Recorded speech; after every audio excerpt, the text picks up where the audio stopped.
Vamos lá. Olá, seja muito bem-vinda, muito bem-vindo ao Dane-se, o meu canal no YouTube. Estamos aqui no Boteco do Tunico, um boteco vivo, em São Paulo, num calor. Já estou ouvindo barulhinhos de chuva, então se prepare que eu acho que vai ter um barulhinho de chuva aí para você também. E se você estiver nesse calorão aí, ó, pelo menos vai dar uma refrescada, né? Assim a gente espera. Gente, vou começar esse Dane-se de hoje dando um viva ao algoritmo. Sim, e quando o algoritmo entende o que você quer e no que você está interessada, ele te devolve em abundância. Então, cuidado com o que você segue, com o que você costuma olhar nas redes sociais e tudo mais, porque é só isso que vai aparecer para você. Acontece, né? Vê um negócio de cachorro, só vem coisa de cachorro. Vê um negócio de fofoca, só chove fofoca no seu Instagram, em qualquer rede social. Mas o meu Instagram está trabalhando para mim e trouxe uma convidada maravilhosa, porque eu não conhecia o trabalho dela e por causa do algoritmo apareceu para mim, eu olhei, comecei a olhar e fuçar no Instagram dela e falei, não, pera, ela precisa estar no Dane-se. E ela está no Dane-se. Senhoras e senhores, mulheres principalmente, hoje aqui no Dane-se, Ana Lisboa! Ana Lisboa, maravilhosa. E aí eu vou ter que pegar fôlego para poder falar tudo que ela é, tá? Vamos lá. Ana Lisboa é só psicanalista, CEO do Grupo Altis, advogada, empresária, escritora, palestrante, mentora, professora, terapeuta, mestranda em Ciências Jurídicas e Sociais pela Universidade de Lisboa, especialista em Direito das Mulheres, líder do movimento feminino moderno, com mais de 100 mil alunas em 72 países. A mulher tá viajando muito. A maioria é online, né? Já tem uns 20 e tantos presenciais, mas a maioria a gente foi chegando, como eu cheguei em você. Foi. No algoritmo. Foi no algoritmo. Viva o algoritmo, tá vendo, gente? Quando a gente sabe com quem a gente quer se conectar, é só você mandar os sinais pro universo ou pro algoritmo que ele vai te trazer de volta, e né? É incrível isso, né? Porque quando você falou comigo no direct, eu fui olhar também seu conteúdo. Eu falei, meu Deus, a gente tem tudo a ver. A gente tem tudo a ver. É muito bacana, né? É muito bom. E por que eu trouxe a Ana Lisboa aqui? Porque eu acho que ela conecta total com a nossa comunidade, que é uma comunidade de mulheres. Obviamente que homens são sempre bem-vindos e podem aprender muito, até porque somos muito mais inteligentes do que os homens, mas não precisamos falar. Como diz o Osho? Qual é a frase do Osho? As mulheres são mais inteligentes que os homens, mas perdem a inteligência quando querem dizer que são. Então vamos voltar, tá? Não vamos dizer a gente já sabe, a gente já incorporou isso dentro de nós, não precisamos dizer que somos. Agora, Ana, vamos começar então entendendo o que é o feminino moderno. Bora. Então, foi uma jornada, né? Esse movimento ele foi criado a partir de não existir um lugar onde eu me sentisse pertencente. Comecei na advocacia, por muitos anos fui advogada, direito de família, direito das mulheres, ativista naquele extremo, assim, então, filha de funcionários públicos, desde pequena acompanhava a greve da minha mãe, protesto, aquela coisa arada toda. E isso era uma coisa muito forte em mim, sabe? Então a gente fazia caridade, aí estava sempre na igreja, envolvida em movimentos sociais, seja na escola. Eu cresci naquele ambiente. E aí quando eu fui pro direito, foi uma forma de eu fazer justiça, sabe? Só que aquilo me consumiu. O direito ficou maior do que eu. E com o direito veio a injustiça que vivia dentro de mim, que era uma ferida minha, que eu não sabia, porque a gente não sabe. Pra mim, terapia era coisa de louco. Eu não precisava de terapia, todo mundo à minha volta precisava, menos eu. E quanto mais eu estudava, mais eu li os artigos, mais eu entendia, mais injustiçada eu me sentia, ainda que eu tivesse tudo na minha casa. Uau! Nossa, até assustei agora, hein? Tá? Confirmou a chuva, viu, gente? Que susto! Nossa, ficou... Nossa! É a força da natureza, tá vendo? É o feminino caótico. Feminino caótico, exatamente. Enfim, eu vivia justamente nesse caos, sabe? Então era bem esse trovão. Ficava ali, daqui a pouco dava aqueles rompantes, assim, atropelava todo mundo. Trabalhava e passei na OAB, trabalhei em delegacia de polícia, defensoria pública. Uma máquina. Enquanto isso, meu corpo gritava. Então, muito cedo, 20 anos, eu perdi o ovário esquerdo. Depois, com 23, eu tive 2 fibroadenomas no seio, fiz 2 cirurgias. Tirei, tive que colocar prótese, até já estava aqui assistindo o outro episódio, né, Anny, pra entender essa questão da prótese. E eu não entendia que tinha alguma coisa emocional, sabe? Eu só segui o baile. Adoeceu, tomo nimesulida, enxaqueca, dor nas costas, já era normal pra mim. fechou a garganta, bora, toma uma injeção, segue o baile, bora trabalhar. Até que chegou um momento em que eu assisti uma palestra no direito sobre a questão da terapia no direito. E aí eu falei, será que eu tenho alguma coisa, sabe? Tipo, será que eu não sou normal? Será que eu não sou normal? Será que as minhas escolhas fui eu que fiz? Porque eu tava com um casamento marcado. Eu não queria casar com aquela pessoa, mas eu não conseguia sair daquela relação. Já fazia 3 anos que eu não tava mais feliz. Eu não me sentia, sabe? Tipo, sabe aquele vazio, gente? Vocês já sentiram isso? Que é tipo, ai tá, só vou viver, depois eu cuido disso. E nada era o suficiente, sabe? Parecia que eu não... Pra galera de fora tava tudo em ordem, tava tudo bem, mas pra mim não tava. Resumo da ópera, eu fui pra terapia, descobri o Tantra, a constelação familiar, tudo que vocês possam imaginar. Parece que eu tinha aberto a porta do roupeiro de Nárnia e descoberto um mundo inteiro que eu não sabia. Só que daí eu fui pro outro extremo, que era o feminino gratiluz, assim. Que era, ai, nada me afeta, o universo devolve, sabe? Tipo aquela coisa assim. Chato, é uma coisa meio chata tóxico. Também. Tóxico, é. Então era, ai, tudo é o outro, é meu reflexo, bati o cotovelo direito que deve ser, uma coisa assim, sabe? E um monte de formações e cursos. Ou seja, eu só troquei o terno preto pelo vestido. Mas o vício continuava. Gente, isso é muito bom. Eu só troquei o terno preto pelo vestido. E o vício continuava, que era exatamente, que eu acho que o feminino tá no equilíbrio dos dois, isso, né? Isso, que era preencher o vazio. E você saiu do masculino, completamente masculino, pro feminino profundo, mas não conseguia equilibrar esses dois lados da bandeja. Não, era do extremo da rigidez ao extremo da leveza, até demais. Profundeza das emoções. Aqui eu não chorava, aqui eu me emocionava com tudo. Aí você fala, pra preencher o vazio. Uhum. Que vazio que era esse que você sentia, Ana? Então, é o vazio que todo mundo tem. Não é? Você não tem isso? Total. Só que esse foi o movimento que eu tive que fazer, sabe? De dizer assim, o vazio não é uma coisa ruim. Eu não preciso preenchê-lo. Ele existe em mim. E ele é o meu centro, sabe? Então, nesses dois lugares, eu era excesso de tudo. Aqui é, um pouco aqui, um pouco lá. E o próximo passo, ele tem direção, mas ele também tem fluxo, sabe? É transitar entre o caos e a ordem. Você falou que quando você teve um problema no peito, você colocou o silicone. Uhum. E a Ana estava falando que na semana passada, a Fabiana Caterino esteve aqui, que é uma médica especialista que só faz explante de silicone. E a gente falou muito sobre isso, né? De como a gente busca esse feminino, às vezes no externo, né? Quer colocar prótese de silicone, quer botar o silicone na boca. Silicone, vestido. Eu olho as minhas fotos, eu andava assim, saia lápis, cabelo Chanel, que eu queria parecer mais velha na advocacia. E aí depois, na época da terapia, eu queria parecer as minhas professoras. Então eu usava uns vestidos mais soltos, uns chales assim, sabe? Muito transtorno de identidade, que é esse vazio. No meu caso, o meu vazio era um vazio de mãe. Vazio de mãe. De mãe, que é o vazio do feminino. Mas por que você acha? Sua mãe não foi presente o suficiente? Ou você tinha uma expectativa diferente de uma mãe que talvez não atendeu essas expectativas suas? Total.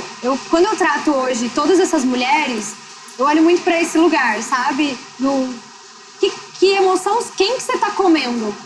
Que emoção você tá comendo? Afeto de quem você tá comendo? Que proteção é essa, sabe? Que eu queria com a autoridade, com aqueles livros. Que segurança é essa que eu queria numa profissão? Então eu comecei a observar que nada externo ia preencher. Que aquilo era emocional. E aí eu comecei a visitar a minha história. Que eram uma série de mudanças de casa, mudança de cidade. Minha mãe trabalhando manhã, tarde e noite.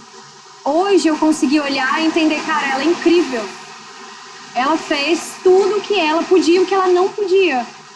Só que a minha criança tinha medo.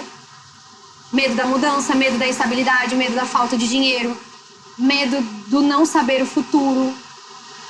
E por conta de todo esse medo, que era o medo do desconhecido, eu comecei a querer controlar tudo. Então não pode ficar vazio. Não pode ficar desconhecido. Não pode não ter o que fazer. Eu preciso botar alguma coisa aqui, um buraco na agenda, eu vou preencher. Sabe? Então, tudo tinha que ser preenchido. Quanta mulher faz isso? Não, eu chegava às vezes, gente, se você faz isso, pega esse sintoma. Não, muitas mulheres fazem isso. Fica preenchendo o buraco. Chegava 2 vezes a mesma coisa no mesmo dia, sabe? Tipo, no mesmo horário, assim. Porque dava tempo. Se dá tempo, tô colocando, sabe? E isso era com tudo. Até eu falei, cara, peraí. E aí veio o feminino moderno, que era... Porque a gente chega nos grupos de terapia e tem o sagrado feminino, né? Que é aquela coisa assim muito mística e tudo mais. Só que eu também gosto do meu blazer, entendeu? Eu também gosto da minha maquiagem, eu também gosto dos livros, dos artigos científicos, eu sou professora. E aí eu chegava no direito e no corporativo e falava, cara, mas a gente também tem que dar uma dançadinha aqui. Aí a gente criou o feminino moderno, onde eu não tô nem pra esse lado nem pra esse. Aqui todo mundo pertence. Todo credo, toda religião, todo jeito, todo corpo. Se você quer ir maquiada, se você quer sem maquiagem, os nossos eventos é a coisa mais linda. Tem mulher de 25 a 80. Peraí. Não, agora não dá, né, Will? Eita, pedra? Pedra. Chuva até a gente aguenta, mas pedra não dá. Tá quase caindo pedra, dá pra ver daqui, ó. Voltando, então. A gente deu uma pequena pausa, que tava chovendo demais aqui em São Paulo. A gente já começou levando um susto dos raios e trovões, mas tudo bem. E aí, a gente estava falando sobre o feminino moderno e o sagrado feminino, que é uma coisa que tem se falado muito hoje em dia, né? Sobre o sagrado feminino. E aí vem a Ana e fala sobre o feminino moderno, que para mim até então era uma novidade. Então eu queria que você explicasse essa diferença entre o sagrado feminino e o feminino moderno. Eu acredito que o sagrado feminino ele está muito conectado à espiritualidade, à natureza, à questão muito intrínseca dos nossos credos. Então essa conexão com a natureza, com a terra-mãe, com as nossas avós. E é uma crença mesmo. Quando a gente olha para o feminino moderno, ele também serve aqui dentro, sabe? Porque o feminino moderno é como se fosse um lugar onde todas as crenças se misturam. Porque ele traz a essência do que realmente é o feminino. Que não é... Por exemplo, a gente também tem hoje uma corrente muito forte na internet, que é a história do energia feminina. Ai, fale baixo, pinte as unhas de nude... e use saia, e você vai se conectar. Não vai. Não vai. Não adianta. Não vai. E aí isso anula a identidade da própria mulher, entende? Porque ou eu tô no extremo rígido, aí essa mulher chega num colapso. Aí ela lê um post desse e pensa, a culpa do fim da minha relação é minha. O problema... Gente, são os alertas. Gente. São os alertas de chuva. Assim, e não tá com som no telefone, hein? E mesmo assim ele pega. Ele pega. Ai, desculpa, Ana. Ai, tá chato se toda hora parar. Agora vai. Agora vai, vamos. Então, essa mulher, ela vai olhar aquele post e vai dizer, nossa, então meu relacionamento tá ferrado, minha saúde tá péssima e a culpa é minha porque eu trabalhei demais, tô masculina demais. Aí, ela vai lá e vai entrar nesse outro lugar de tipo, então, o que foi que aconteceu comigo? Toda a espiritualidade, conhecer todo um outro universo. Mas, peraí, eu também preciso trabalhar. E eu... Sabe? E eu preciso ser forte, eu preciso... E tem filhos, e a realidade está acontecendo, estamos no século XXI, não é eu pintar a unha de nude, botar saia e falar baixo, que vai fazer com que eu, daqui a pouco, que trabalho como jornalista, arquiteta, delegada, engenheira, eu preciso. Então, o feminino moderno, ele vem nesse lugar de, como que eu vou integrar os dois? Feminino e masculino dentro de mim. Independentemente se você é homem, mulher, ou sua orientação sexual seja qual for. Você tem os dois dentro de você. Então é um lugar de integração dessas características, sabe? E ali a gente preserva o que a gente chama dentro da psicanálise da coisa mais sagrada do ser humano, que é a sua individuação. Que é eu como indivíduo, quem eu sou. E eu sou diferente da Anne. Não é porque a Anne é assim, ela é centrada e ela fala assim, que esse é o jeito dela, que eu vou conseguir ser como você. Sim. Não é porque eu me visto de determinada forma, que eu acredito em determinadas coisas, que eu uso a cor de um esmalte, que isso vai me fazer ser melhor. Não, eu só vou ser melhor quando eu for eu. Então, o feminino moderno, ele vem nesse lugar de caos, de aceitar e abraçar o caos, que é você, sabe? E aí, se você tá aí no meio desse caos, meu amor, deixa eu te falar, tá tudo normal. É isso aí mesmo. Ser feminina é um caos. A natureza é, né? A natureza é um caos. E eu acho que é muito isso. A natureza, quando ela quer se equilibrar, tá muito quente, né? para dar uma equilibrada e ficar fresquinho, ela tem que fazer uma tormenta, uma chuva forte com pedra. E eu acho que a gente é muito assim, né? Quando a gente está muito incomodada num lugar, para a gente ir para um outro lugar, a gente precisa passar por uma tempestade no meio do caminho para a gente equilibrar o feminino com o masculino. Então, o caos ele é necessário e é saudável, inclusive. A gente tem que fazer as pazes, inclusive, com esse caos interno. E essa é uma das maiores dificuldades que eu vejo nas minhas alunas. E nas mulheres em geral que eu atendo. Elas querem que tudo funcione. Que era o lugar que eu tava da rigidez. Tipo, tem que ser assim. Eu programei pra minha vida acontecer assado. Aí eu caso com o cara e eu me decepciono com ele porque ele não é que eu imaginei. Sorry, não é. E no fundo, desde o início, você sabia que não era que você... Porque a gente sabe. A gente sabe. Só que a gente quer um script, a gente desenha uma história na nossa cabeça. Principalmente a nossa geração ali que cresceu com televisão, 40 novela. anos, Né? Então, eu quero aquele script. E aí chega aqui 30, 40, 50 anos e, poxa, cadê a minha novela, né? Você falou da nossa geração, especialmente, né? E aí eu queria entrar num assunto que tem a ver. A gente fala muito de carregar o DNA, né? Então você carrega, às vezes, a altura, a cor dos olhos do pai ou da mãe, traços físicos. Mas e os traumas das nossas gerações antepassadas, nossas mulheres que vieram antes da gente, nossas mães, nossas avós, bisavós, tataravós? A gente também carrega esses traumas delas? Carrega tudo e mais um pouco. Meu Deus! Porque já foi comprovado, né? Inclusive foi um dos maiores projetos da ciência, que foi o projeto Genoma. E ele veio para comprovar que tudo era genético. Só que ele deu errado. Então foi um dos maiores projetos que deu errado, mas deu certo. Porque eles conseguiram identificar que não era. Eles queriam comprovar que tudo era genético. E aí eles observaram, não, peraí. Não é. Existe uma coisa que se chama epigenética. Epi do prefixo acima. O ambiente é algo que é mais forte do que o próprio DNA. Então, ele interfere no meu DNA. Exemplo, traumas financeiros. Tem muitos artigos científicos que falam que durante a gestação, se a mãe passou por instabilidade ou traumas financeiros ou questões de divórcio, insegurança com o companheiro, a criança, por conta do ambiente da mãe, vai receber um gene diferente. Porque o que acontece, de uma forma bem didática, a gente tem as cobrinhas do DNA. Pegou aí? Temos. As cobrinhas. As cobrinhas, né? São os nossos genes. Eles têm uma capa de gordura, beleza? Quando tem um acidente de carro, uma falência, um aborto, um divórcio, uma perda, não sei, qualquer trauma de forte impacto emocional, essa capa de gordura, ela corrói. É como se fosse fio desencapasse, entende? Uhum. E aí eles chamam isso de desmetilação do gene. O gene fica corroído. Então imagina que você está gestando e você sofre um impacto emocional. Esse seu gene que está marcadinho, o fio desencapou, passa para o seu filho. E aí é um gene que está armazenado, sei lá, algo seu que ficou armazenado na sua barriga. Quando você sofreu a perda de X coisa, você sentiu uma dor muito forte na barriga. Beleza, sua filha vem, anos depois, ela vê um acidente. E ela sente a mesma dor aqui. E ela não sabe por quê. Porque a dor da perda em você ficou registrada aqui. Aquela informação, ela é repassada para os nossos descendentes. Então você imagina o Brasil, que tem 500 e poucos anos. Se nós herdamos trauma de até 7 gerações, querida, a nossa geração está toda traumatizada, entendeu? Toda traumatizada. Nós estamos vivendo traumas de colonização. E não sou eu que estou falando, existem centenas de artigos científicos que falam só sobre isso.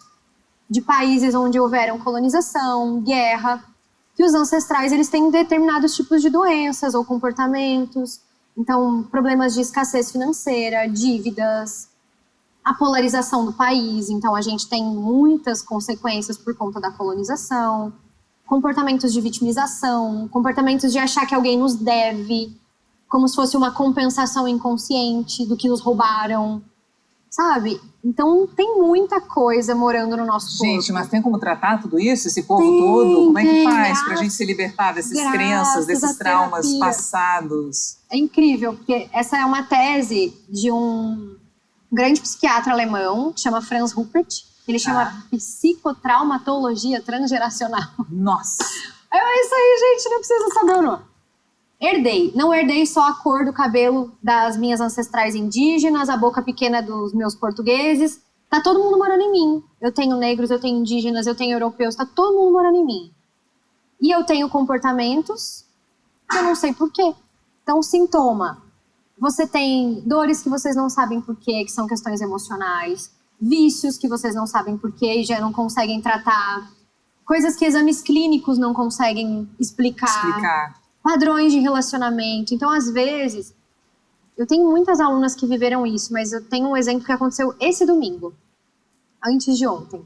Eu tava na igreja e uma menina me abraçou na fila do banheiro e falou assim: ai, tô muito feliz que eu te encontrei, eu te sigo nas redes sociais. Eu quero só te perguntar uma coisa.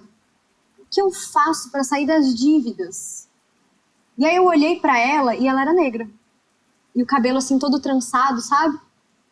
Aí eu peguei na mão dela e falei assim: imagina sua mãe, sua avó e todas as suas ancestrais. Agora imagina seu avô, seu bisavô e todo mundo que foi vendido. Nossa. E a menina, ela despencou assim. Nossa, só de lembrar eu me arrepio. Aí eu falei pra ela: repete em voz alta. Já tá tudo pago. Pô. E aí ela tremia, sabe? Ela, já tá tudo pago. Olha, só de falar eu arrepio. Eu falei: já tá tudo acabado, o tempo da dívida acaba aqui. Eu não preciso mais servir de graça, eu não preciso mais mostrar que eu valho alguma coisa. E eu comecei a falar frases com ela, e aquilo foi tomando conta do corpo dela, sabe?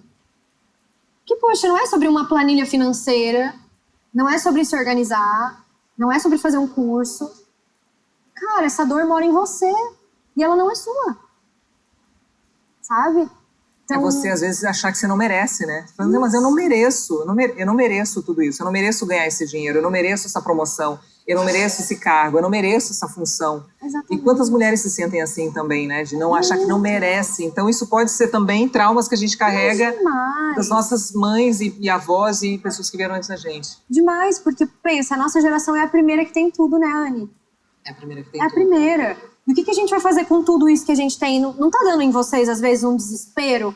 Do tipo, eu tenho tudo, eu tenho informação, tenho livro, tenho curso. O que eu faço? Porque a gente não tem essa memória no nosso corpo. É. A gente tem uma memória de falta. A gente tem uma memória de pedir permissão. Porque até ontem, gente, o Brasil é muito novo nisso. E é louco porque a gente está criando memória nas futuras gerações. Então, nas mulheres que ainda vão vir, né? Então, assim, é isso que a gente vai imprimir no DNA delas. Então, tá aí mais uma responsabilidade para nós mulheres. Mais uma. Você vai voltar, não. Você tem que ir adiante, gente. Não adianta querer fugir e voltar para o passado, que não tem como. Você vai ter que andar para frente. Porque fica, né? Por que uma mãe olha para uma filha e diz: não dependa de homem? Eu até notei aqui, ó, não dependa do homem. Tenha seu trabalho, seu dinheiro. Não abra mão das suas coisas para um casamento ou um marido. Como que esse tipo de frase interferiu e continua interferindo no nosso feminino? Quando eu falo para uma mulher não dependa de homem, eu tô falando para ela: seja você o homem. E aí a gente tá nesse lugar de eu não posso contar com ninguém. Eu tenho que fazer por mim. E aí você imprime isso a nível epigenético, porque o ambiente interfere na minha genética, e eu vou pro mundo igual um tratorzão, entendeu? Sou eu, meu Deus, você tá me descrevendo. Mas eu tô no processo de cura. E somos todas nós, a gente tá junto. Somos todas tratores. E aí a gente precisa decepcionar a nossa mamãe. Porque aí eu vou perguntar pra você: como seria você chegar em casa, vocês... Imagina só, que sua mãe reclama do seu pai. Ai, seu pai não me ajuda, seu pai não faz nada, seu pai reclamou a vida inteira. Sua avó vendo o vô jogar, o vô sair, o vô fazer e acontecer, e ela ali sem conseguir prosperar. Você volta anos depois e vai almoçar. Tá suas tias, suas primas, a mãe, a avó, todo mundo na mesa. Você tá com um gatão, super feliz, seu marido te amando horrores, e você... grávida, falando: ai, não vou trabalhar não, vou curtir a maternidade. Como falaria isso pra sua mãe? Sabe, próspera, amada e descansando. É como se a gente estivesse decepcionando toda a linhagem, sabe? Vem uma preocupação delas, do tipo, e se esse cara deixa você? E se você fica sem dinheiro? E o que vai fazer com essa criança? E você não pode descansar? Como assim? E de onde vem esse dinheiro? Esse dinheiro é lícito? Você fez alguma coisa errada? Então é com isso tudo que a gente tem que lidar. De como a gente vai ser diferente delas. Porque não é uma permissão delas que eu preciso, é uma permissão interna, sabe? Eu permito ser diferente. Quais são as crenças mais comuns, você acha, das mulheres da nossa geração aí, das mulheres de 40 anos, que mais reclamam com você, que chegam para você e falam, Ana, eu preciso cuidar disso, eu preciso tratar disso, eu não consigo prosperar por isso? É ruim com ele, pior sem ele. É uma crença, assim, crença de estabilidade. De tipo, ai meu Deus, eu não posso ir pra cá. Não vou dar conta. Crenças de sacrifício. Dinheiro que vem fácil, vai fácil. Não é possível que isso seja certo. Então elas geram movimentos de dor, sabe? Pra poder justificar. Crenças de permissão. Que sempre tem que ter alguém junto. Sabe? Pra chancelar. Então assim, ela é inteligente, ela tem pós-doutorado, se faz de pequena, e eu chego e falo, menina, que incrível esse seu trabalho. Aí ela fala, é? Ela não acredita, sabe? Né? Meu Deus! Mas se permite ser vista, então assim, muito medo de rejeição, medo de humilhação. Gente, teve uma mulher que eu atendi, que ela era prefeita de uma cidade do Rio Grande do Sul, e ela era foda, Anny. Sim, ela é foda, ela não é? Maravilhosa. E eu lembro de estar no shopping uma vez, e ela ligar, que além de estar com a gente tinha um relacionamento assim próximo. Posso falar com você? Eu falei, pode, claro. E ela falou, eu preciso fazer seu curso, não sei, tá acontecendo alguma coisa. Porque eu tô indo pra me candidatar de novo, e o meu marido disse que vai sair de casa. E agora eu tô nesse lugar, e aí ela começou a chorar. Parece que eu tenho que escolher o trabalho ou ele. Por que, Ana, que quando eu tô trabalhando eu não consigo me relacionar? Porque ela quer amar aquele cara, mas a cabeça dela estava tão condicionada a um estado de sobrevivência de que ela emergia no trabalho a nível tão profundo que ela esquecia do cara. Sabe? E aí quando ela estava com ele, ela não conseguia trabalhar, porque ela se sentia culpada. Tipo, não, como eu tô com você, eu não posso estar aqui. Existia uma divisão, sabe? Então isso eu vejo muito forte nas mulheres, que é tipo, dá pra ter tudo. Sentimentos de culpa, né? E de insatisfação ao mesmo tempo, o tempo todo. Porque você tá no trabalho, você quer estar em casa. Você quer estar em casa, você quer no trabalho. Você tá com seu filho, você fala, não, eu queria estar com os meus amigos. Então, assim, você tá sempre pensando no que você não tem, ao invés de parar e pensar no que você tem, de fato, ali e viver aquele momento. E querer ser a melhor. Então, assim, eu acho que a gente tem que parar com isso, sabe, Anny? A gente já é a melhor. Eu gosto tanto daquele meme da Débora Seco, não sei se você já viu, que ela fala assim, a gente é o melhor que a gente consegue ser, mas a gente não sabe quem a gente é. E aí ela começa a brisar, assim. Eu acho que é tipo isso, É tipo sabe? isso. Cara, a gente é o melhor que a gente consegue ser, com a consciência que a gente tem agora. Isso aqui foi o que eu fiz, e eu fiz pouco, se fiz pouco era isso aí que dava pra fazer. Não é um conformismo, mas poxa, isso aqui é o melhor que eu consegui entregar hoje. Se eu tô cansada, se eu não tô bem, eu vou entregar o meu melhor. E eu acho também entender os processos internos da mulher e as fases dela, né, ao longo do mês e tudo mais. Tem semanas que a gente está mais disposta, tem semanas que a gente não está tão disposta, enfim. Tem menstruação, tem TPM, tem uma série, né, aquela coisa a menopausa. E aí, ótimo gancho. Você falou da menopausa. Como segurar, como manter o feminino no período da menopausa? Porque é tão difícil, porque a sensação que, conversando com muitas amigas, que elas falam, Anny, como é difícil você se sentir feminina, sentir mulher nesse período da menopausa, que parece que tudo que você construiu de feminino ao longo da sua história está indo embora, não tem mais valor, você não se reconhece mais como aquela mulher feminina. Então, eu ainda não passei, mas estudo muito, então. né? E tem muitas e muitas alunas na comunidade que vêm para a comunidade nesse lugar, do tipo assim, já fui mãe, já criei, já foi, e agora chegou a menopausa e eu tô foda-se, dane-se. Dane-se, né? agora eu tô dane-se. Dane-se. Vou comer croissant todo dia no café da manhã. Só que o que acontece? Os hormônios enlouquecem, né? Então não é só uma questão emocional, é uma questão hormonal. E aí a Kátia, que é muito minha amiga, eu não sei se você conhece a Kátia Damasceno. Damasceno, sim. E ela fala, ai, amiga, é uma tragédia porque a gente resseca tudo, resseca olho, resseca lá embaixo. E aí, eu acho muito legal, porque entra nesse movimento de, tá bom, até aqui, os outros escolheram a minha vida. E eu fui escolhendo através do que eu tinha. E aí o corpo te obriga a olhar pro seu prazer. Sim. Pra mim, a menopausa é isso. É quando o corpo te obriga, naquela idade, como se a natureza fosse tão sábia que falasse assim, pronto, você já gestou, já passou, agora, querida, daqui pra frente é só você e você. Olhe para o que te dá prazer. Porque aí você vai entrar num movimento de eu preciso me sentir viva de novo. Eu preciso sentir pulsão. E aí não é mais qualquer coisa que dá prazer. Sabe? Não é. Porque a Kátia brinca, me dá sono, daqui a pouco me dá raiva. E é isso, agora chegou a sua hora. Você vai ter que olhar para o que te dá prazer, para atividades, para amizades, para tudo. É como se fosse uma revisão da vida. Sabe, a nível emocional, eu acredito que a menopausa venha muito nesse lugar. E é um processo difícil, mas não tem jeito, é necessário. E quanto mais a gente se conhecer nesse momento, acho que faz toda a diferença. E é aí que vem o verdadeiro feminino. Porque o feminino está conectado a essa questão do prazer intrínseco, né? Eu tenho prazer no meu próprio corpo, eu tenho os sentidos aflorados, a beleza natural. Então a gente vê muitas essas pessoas que entram na menopausa e agora eu vou deixar meu cabelo ser como é, eu vou parar de usar maquiagem. E se tornam muito lindas. De verdade. Vem de dentro, né?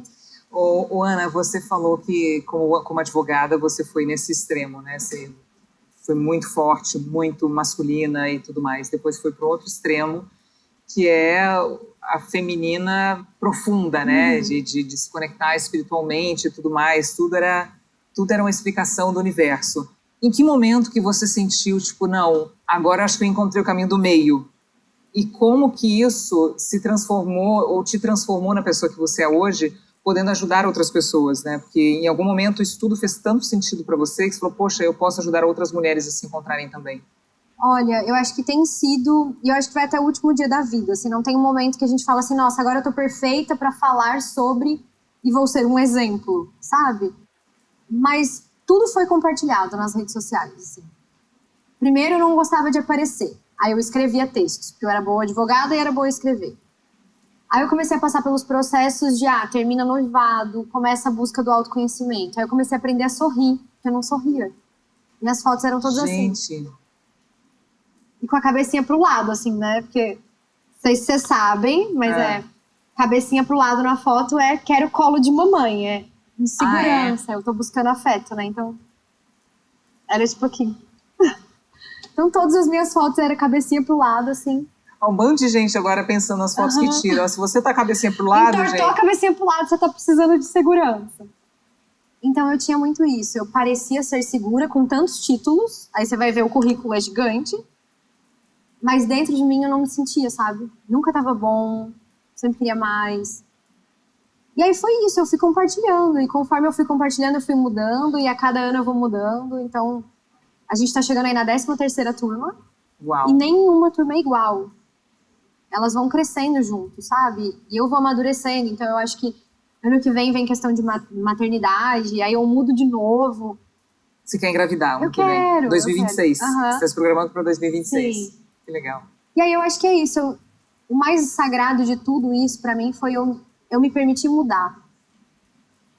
Sabe? E o medo? Porque assim, as mulheres de uma forma geral... Quando a gente se propõe a passar por um processo de transição profissional, né, porque é difícil, a gente sente medo, e se não der certo? E se eu não conseguir? E se eu não atender as expectativas?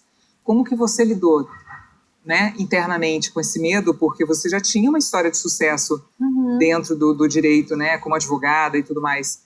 Para você chegar no lugar que você está hoje, onde você colocou esse medo?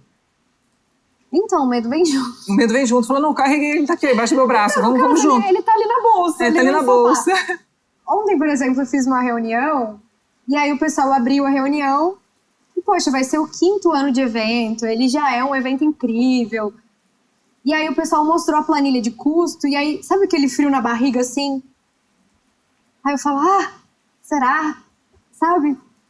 Bora, vamos fazer. Então, eu aprendi que o medo, ele é um aviso, sabe? Ele é um sinal. E lidar com ele. Às vezes eu vejo, eu me pego, eu me observo muito. Eu gosto de fazer aquela prática do zoom out, assim, sai, e fico me vendo de fora, sabe? Quando a coisa tá meio tumultuada.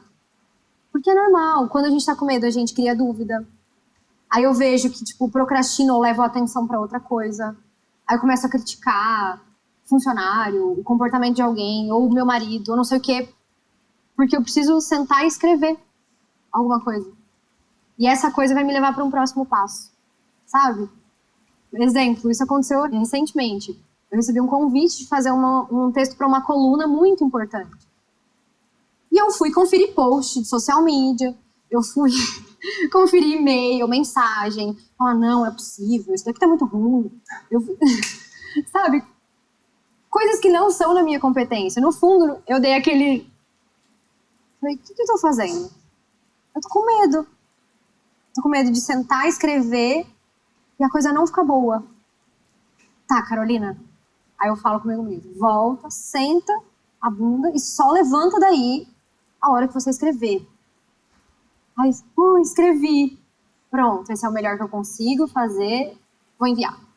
Então, sabe, é um exercício. Porque senão a gente se perde, gurias. Eu não sei vocês, mas ó... O medo faz você criar um monte de histórias. Muitas histórias. O medo é realmente, ele te impede de sair do lugar, muitas vezes. E eu acho que muitas mulheres se identificam com isso, porque a gente tem medo de falhar, a gente tem medo de errar, a gente tem medo de não conseguir, a gente tem medo de decepcionar. Não só se decepcionar, como decepcionar as pessoas que estão em volta, né? E aí muitas mulheres buscam o seu curso para tentar desenvolver, ou diminuir. E eu queria que você falasse mais, diminuir o medo. Eu queria que você falasse um pouquinho mais sobre o curso especificamente, assim. Como que é? Você já teve, enfim... 72 países, ou com curso, ou com palestra, de alguma forma você se fez presente em todos esses lugares, com mais de 100 mil alunas. Qual que é o seu objetivo, assim, final com essas alunas? O que você quer que elas terminem o curso falando o quê do curso? Tô viva. É isso. Tô viva. Porque elas chegam nesse lugar de tô com medo, não sei o que eu vou fazer, não sei o que eu faço com o que eu tenho, não me vejo, sem motivação, doenças psicossomáticas, confusão em casa, confusão em tudo. E elas não observam que isso vai tirando a vida delas, Sim. Sabe? Então, quando uma mulher termina o curso e fala, cara, tô viva.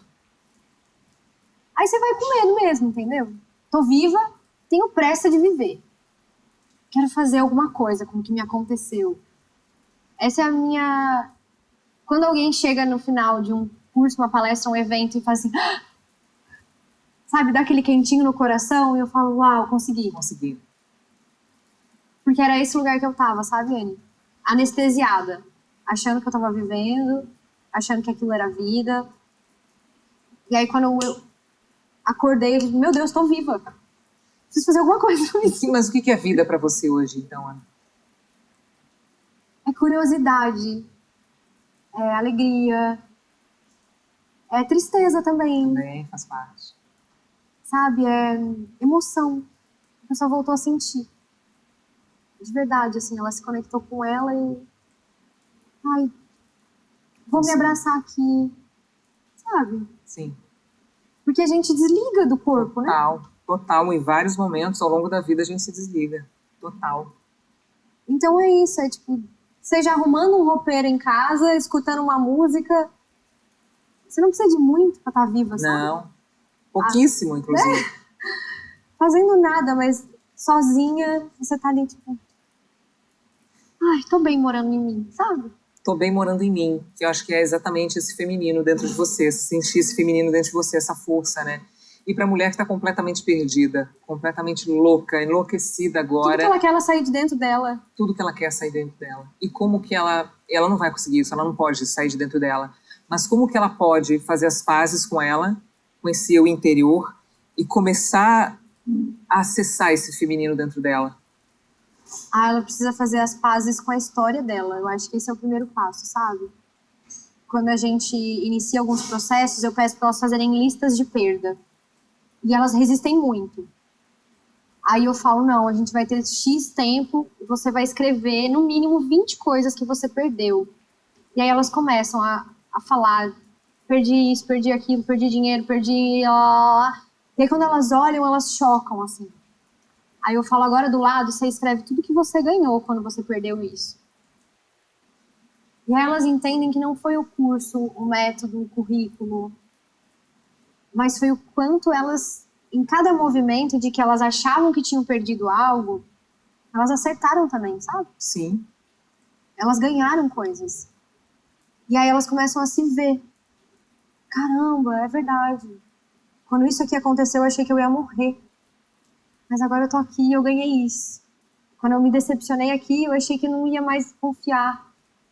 Mas agora eu tô aqui. E é muito esse lugar, assim, em paz com elas, em paz com os ancestrais, em paz com Deus também, sabe? E aí entra a coisa da constelação familiar, que você conheceu quando você ainda trabalhava como advogada. Sim. Foi ali que você teve acesso. Fiquei 4 anos fazendo constelações no direito. E eram movimentos onde chegou um momento que eu não tinha mais processo, porque eu só atendia através de atendimentos assim. Então eu falava, a Anne quer se divorciar. Eu falava com você, pedia permissão para você e entrava em contato com o seu ex-marido. Falava com ele e queria falar com ele sozinho.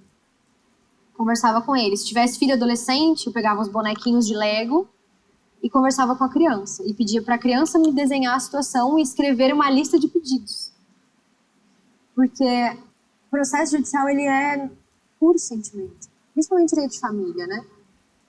Então não foi 1 ou 2 vezes que eu cheguei na frente dos pais com uma lista, que era uma petição dos filhos, e lia. E aí os pais voltavam a esse, meu Deus, sabe aquele estalo de, o que a gente tá fazendo? Que eram coisas simples do tipo, não quero que meu pai minta, quero que a minha mãe não esqueça de mim, sabe, coisas assim? E aí eles, tá bom, então o que a gente vai fazer? Agora nós somos adultos de novo e vamos parar de brigar, sabe?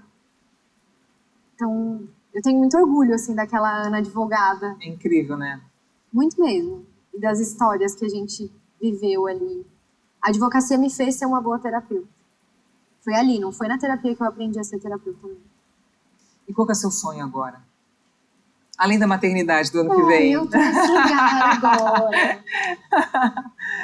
Que é a melhor coisa do mundo, assim. Eu sou mãe de 2 e eu acho que é a melhor coisa do mundo é ser mãe, assim. Não tem nada mais incrível. Eu amo essa pulsão de curiosidade, sabe? Quando eu sempre tive isso em tudo, assim. Então, agora eu tô curiosa aqui no direito, agora eu tô curiosa aqui na terapia e tudo foi indo. E agora eu tô curiosa pra viver isso, sabe? Mas a nível emocional, né? E feminino é esse. Desse novo lugar. Muito mais do que a criança. E aí não sei como é que você vai receber isso, mas enfim. Não tô curiosa pra ser mãe, eu tô curiosa pra me ver mãe. Sabe?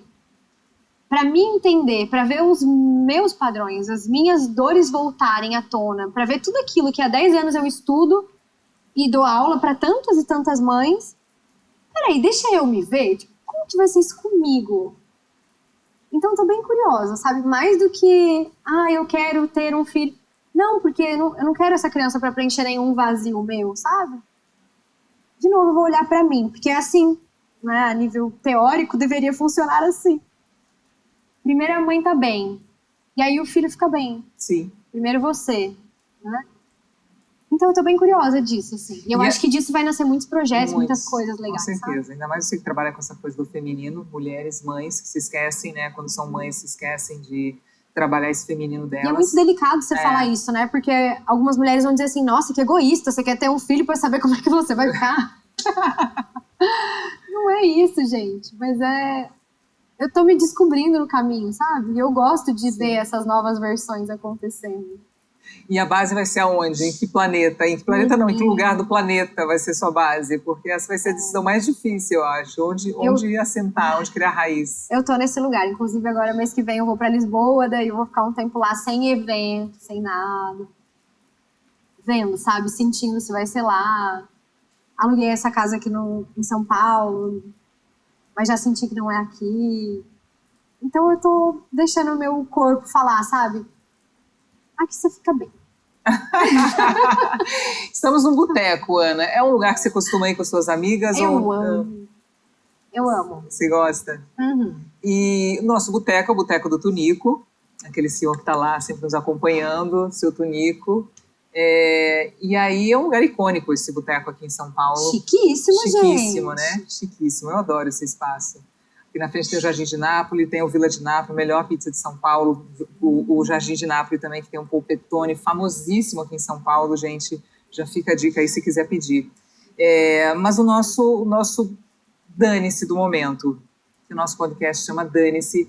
E aí, o Dane-se para mim nasceu num momento muito incrível da minha vida, que eu realmente senti necessidade de lançar Dane-se mesmo. Falar, dane-se, eu não tenho controle de nada, eu não preciso agradar ninguém, não quero agradar, não faço questão de agradar. Quem quiser estar comigo, vem comigo. Se não quiser estar comigo também, não tem problema, dane-se. Uhum. Qual foi o seu maior dane-se da vida, assim? Eu acho que são vários. Mas o maior de todos foi quando eu voltei de Portugal.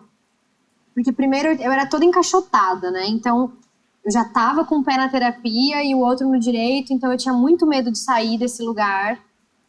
Eu ainda tinha uma atmosfera da cidade, que eu morava em cidade pequena.